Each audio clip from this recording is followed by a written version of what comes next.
Descubrí toda la verdad sobre mi exesposa infiel. Acabo de cumplir mi primer año de divorcio oficial y, tras obtener la custodia completa de nuestros 5 hijos, finalmente supe toda la verdad durante nuestra disputa por la custodia. Un poco de contexto, por si acaso, para ser relevante, yo, hombre de 36 años, conocí a mi exesposa, mujer de 35 años, en 2007 en nuestra clase de historia de la secundaria. La primera semana de clase me golpeó en la cara con un tubo de loción de manos al intentar pasárselo a la chica que estaba a mi lado, desde el otro lado del salón. La odié durante la secundaria, porque nunca se disculpó. Luego, en la universidad, en 2009, nos volvimos a encontrar en una clase de inglés, SL, con solo 3 estudiantes. Durante la clase, me invitó a sentarme a su lado para ayudarle con la tarea. Empezamos a salir en 2010 después de que me asegurara de que terminara su relación con un mecánico de autos que sospechaba que se acostaba con su madre, incluso antes de que yo considerara salir con ella. Fue mi primera novia y fue muy emotivo para mí, ya que en cierto modo me estaba salvando, pero semanas después descubrimos que me había contagiado una EdS clamidia. Yo era inexperto y asintomático. Nos enteramos después de que empezó a quejarse, lo cual creí normal para una pareja de adolescentes que se juntaban hasta 3 veces al día. En 2011, comencé una carrera como informático en una clínica local y me hice muy amigo del vicepresidente de recursos humanos y del gerente de contratación. Esto me permitió ayudarla a conseguir un trabajo en la clínica y a ascender rápidamente de recepcionista a subgerente. Durante ese tiempo, le regalé un celular con mi plan de telefonía móvil, pero en una de nuestras citas se le rompió la pantalla. Me ofrecí a repararlo sin preocuparme, y mientras lo reparaba, descubrí que estaba enviando mensajes de texto y coqueteando con un chico, ya que recibía notificaciones. Cuando la confronté, se disculpó diciendo que creía que era yo intentando poner a prueba su lealtad, haciéndose pasar por otro número de teléfono. No le creí y comencé a distanciarme. Cuando notó mi distanciamiento, me pidió un mes de descanso, al que accedí de inmediato, pero una semana después apareció en mi habitación llorando y suplicando que volviéramos. Para mi sorpresa, acepté y continuamos con una relación normal. Esto es importante más adelante. En 2013 me dijo que estaba embarazada y, tras recibir la noticia, algo en mí se desencadenó y decidí hacer las cosas bien, ser una buena pareja, un buen padre y una buena persona. Cambié mi flamante runo por una nueva máxima para poder ir a sus revisiones cómodamente. Compré una casa nueva 3 meses antes de que naciera nuestra primera princesa. En mayo de 2014, la amueblé a su gusto. Me pidió que fuera ama de casa y la vida fue increíble para mí. Aunque cuando le dimos la noticia a su madre, le dijo a mi exesposa que me había arruinado la vida. A pesar de la mala recepción, me sentí en la cima del mundo con mi bebé recién nacido y mi florecita. Luego nos casamos en 2015 porque quería hacer las cosas bien. No en el orden correcto, sino intentar hacerlas bien. A finales de 2015, empezamos a planear tener otro hijo, pues pensábamos que sería genial que nuestra recién nacida tuviera con quién jugar.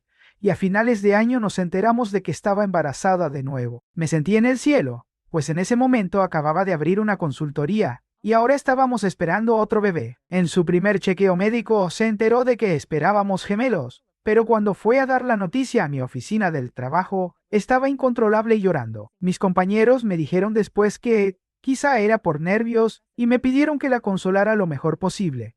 Las gemelas nacieron en 2016 y su salud no era muy buena. Después de pasar por este desafío a su lado, me convertí al cristianismo y me sentí más conectado que nunca con mi exesposa, ya que pudimos superar esta dificultad apoyándonos el uno en el otro. Aprendí a amarla a un nivel más profundo, con sus defectos y todo.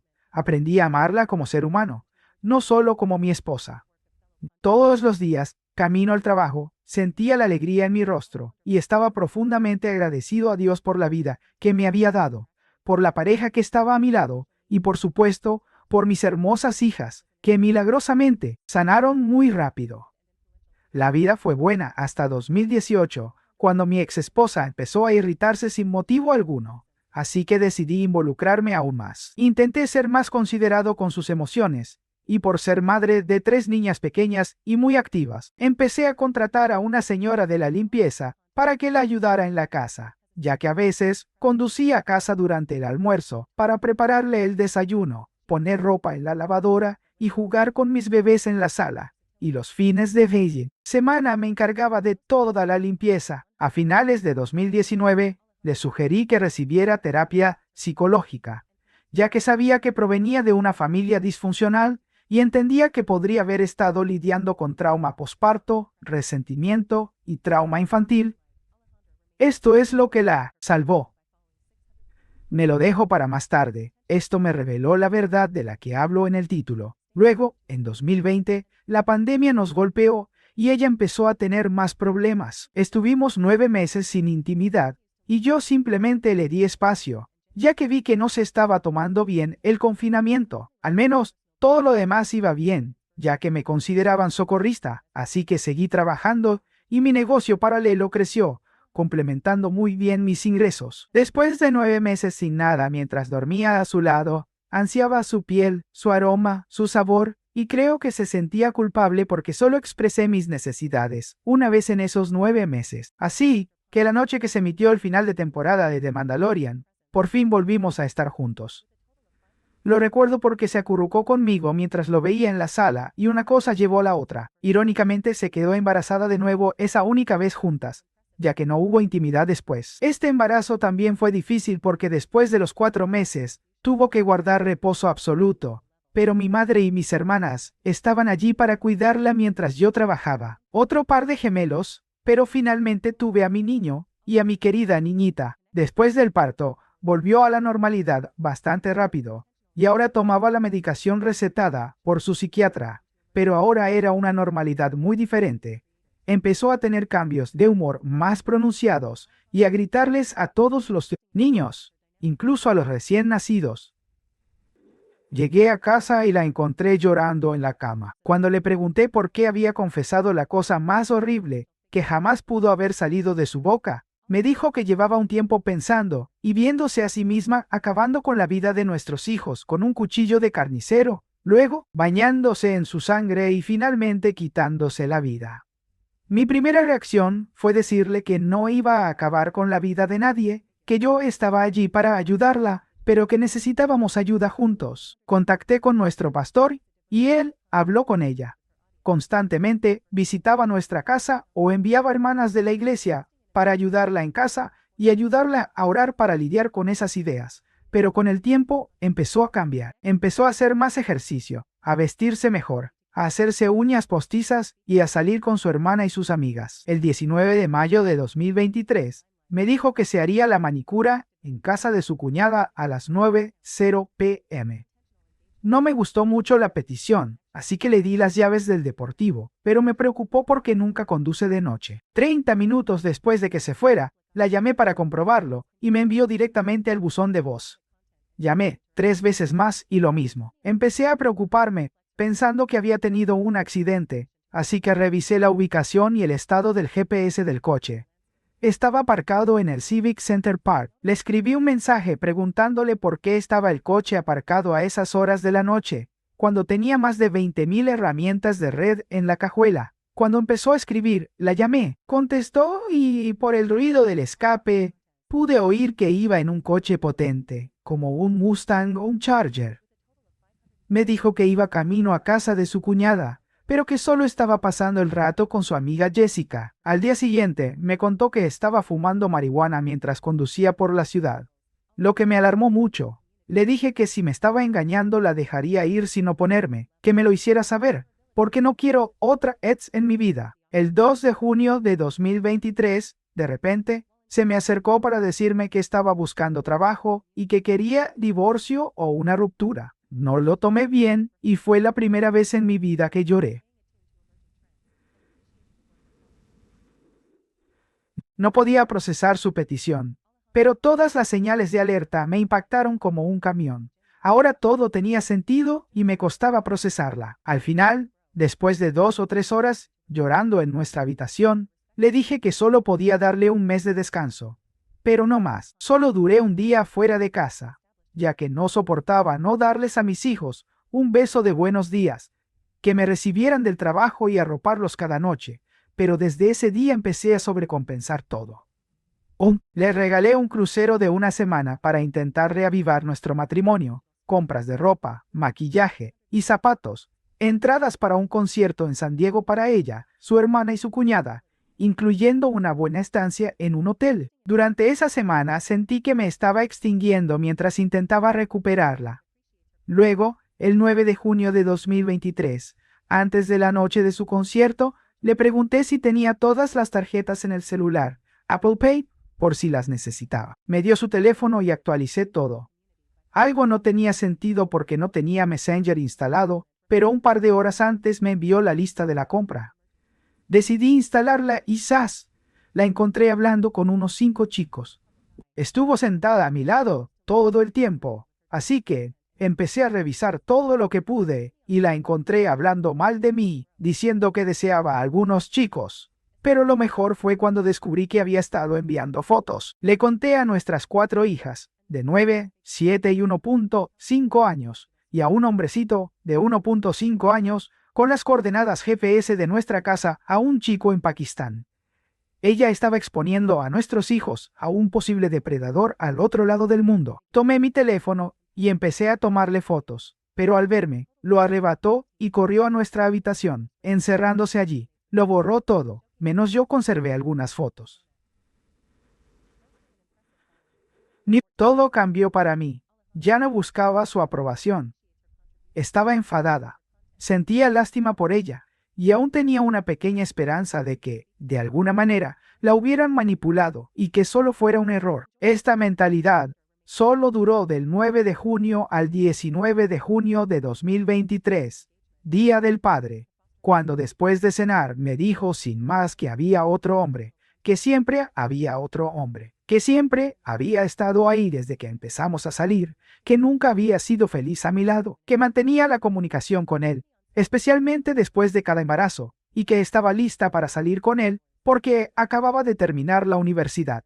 Algo dentro de mí se rompió. Recuerdo sentir un dolor físico en el pecho. De repente, todos mis buenos sentimientos por ella se apagaron. Simplemente no quería tener nada que ver con ella. No quería tener ninguna relación con ella. Dejó de ser mi mamá osa. Dejó de ser mi florecita. Era solo otra chica que no merecía nada más de mí. Esa noche empecé a dormir en la habitación de mi hijo pequeño sin preguntarle más, sin esperarla, y sobre todo sin intimidad. Llegué a esta conclusión después de que esta fría determinación me llenara el pecho. Protegeré a mis hijos a toda costa y no cometeré ningún error. No le daré munición en mi contra. Ese era mi lema. Ella solicitó el divorcio el 1 de agosto y me notificaron el 3 de agosto. Después de que lo solicitó, se volvió más abierta, se iba el viernes por la tarde y regresaba el domingo por la tarde. Exigía dinero para la gasolina de su minivan, para hacerse la manicura, para sus clases de danza del vientre y para seguir pagando a la señora de la limpieza. Decidí mantener el statu quo, pero ya no financiar su estilo de vida, así que le dije que buscara un trabajo. Me volví metódico, calculador y cauteloso, no salía de casa, aunque ella me exigía que saliera casi a diario. Finalmente obtuve mi sentencia de divorcio en mayo de 2024, después de 4 audiencias en las que ambos nos representamos a nosotros mismos. Y ella lo arrastró todo para intentar quedarse con la casa, el deportivo y la minivan. Dejarme en la calle sacándome dinero, permitiéndome ver a mis hijos solo un fin de semana sí y otro no. El 28 de marzo, después de nuestra última audiencia, decidió irse de vacaciones una semana a México con su pareja. Aproveché esa semana para llevarme todo lo mío y vivir con mis hijos en casa de mis padres. Obtuve la custodia compartida, una semana para ella y otra para mí, $132 de manutención infantil y $900 de pensión alimenticia durante 32 meses. Vendí el deportivo y mi biplaza para comprarme una Tahoe nueva y transportar a mis hijos adecuadamente, porque ella le dijo al juez que quería la minivan para transportar a los niños y el deportivo los fines de semana cuando no estuviera con ellos. También conseguí que la corte ordenara pruebas de ADN para todos mis hijos, dado que se mantuvo en contacto con su pareja durante toda la relación. Gracias a Dios, todos son míos. El acuerdo de compartir la custodia compartida funcionó hasta el 4 de agosto, cuando me envió un mensaje de texto para avisarme que ya no me entregaría a los niños, que los cambió de escuela y que no compartió dónde estaban. No pude ver a mis hijos durante más de 2 meses, y cuando les escribí a mis hijas mayores, me decían que me extrañaban y a veces que me tenían miedo. Era mi ex haciéndose pasar por mis hijas. Cada semana presentaba una denuncia policial por incumplimiento de las órdenes judiciales. No reaccionaba a sus burlas hasta el 4 de octubre, cuando conseguí un abogado de familia, pero no uno cualquiera, sino el mejor y más despiadado de todo el condado, que me consiguió la custodia de emergencia de mis hijos. El 8 de octubre, la jueza nos concedió la orden de emergencia, y esa tarde, tras un enfrentamiento de 3 horas con 4 policías y la camarera de su apartamento, por fin pude volver a ver a mis hijos. En la primera audiencia de las órdenes de emergencia, se presentó en el tribunal con una amiga para recibir apoyo moral, pero sin representación legal. Me respaldaron la montaña de pruebas de su desacato y el abogado de mi familia. El juez y mi abogado la destrozaron por completo. Al final, mi abogado solicitó sus registros psicológicos, médicos y financieros para comprender sus motivos para ocultar a los niños, y el juez le concedió todo. Creo firmemente que la amiga que la acompañó durante la audiencia es la chica que introdujo a mi ex a la ayahuasca y al veneno de sapo, junto con el AP de mi ex, que la introdujo a la marihuana, el THC y la cocaína. Recientemente obtuve sus registros psicológicos, y así fue como descubrí todo sobre la exesposa. Cómo encontró a su amante teniendo relaciones sexuales con su mejor amiga en su apartamento, lo que desató el pánico en táctica que la llevó a retener a los niños. ¿Por qué su amante la dejó después de descubrir que no se quedó con la casa, los autos, o el gran dinero en forma de CES, o pensión alimenticia como estaban planeando? Pero no antes de gastar todo su dinero de la Radalli. Casa conyugal, ¿cómo quería hacerme enojar para reaccionar mal y llevarme a la cárcel o una orden de restricción, como su amante y novia la hicieron adicta a las drogas y ahora está explorando drogas como ayahuasca, veneno de sapo, bufus, cocaína, marihuana, gomitas de THC y vapes? Como a día de hoy, en julio de 2025, ya gastó el 95% de las ganancias de la casa conyugal, cerca de $70. Desde septiembre de 2024, cómo estaba manipulando a nuestros hijos para que me tuvieran miedo. Descubrí que estaba pensando en terminar con nuestros hijos desde 2019, porque veía a nuestros hijos como un obstáculo para estar con su pareja de aventuras. Esto ya no me enoja, sino que me da pena y lástima por ella. Lo arriesgó todo por alguien que la abandonó a la primera. A día de hoy, sigo esperando el juicio, y estoy bastante segura de que mantendré la custodia total de los niños, gracias a que mi abogado solicitó una prueba de drogas en el folículo piloso y a la gran cantidad de pruebas. Pero sé que mis hijos necesitan a su madre en sus vidas. Recientemente conseguí un terreno para cada uno de mis hijos y pronto compraré una casa nueva. Pero descubrir que todo mi matrimonio fue una mentira, que mientras yo aprendía a amar el alma de alguien y a aceptar sus defectos, la otra persona hablaba mal de mí, que los momentos más hermosos de mi vida hasta ahora estaban manchados por una mentira, lo que me hace dudar del parentesco consanguíneo de mis hijos, ha sido un gran desafío, hasta el punto de que no quiero volver a tener una relación con ninguna otra mujer.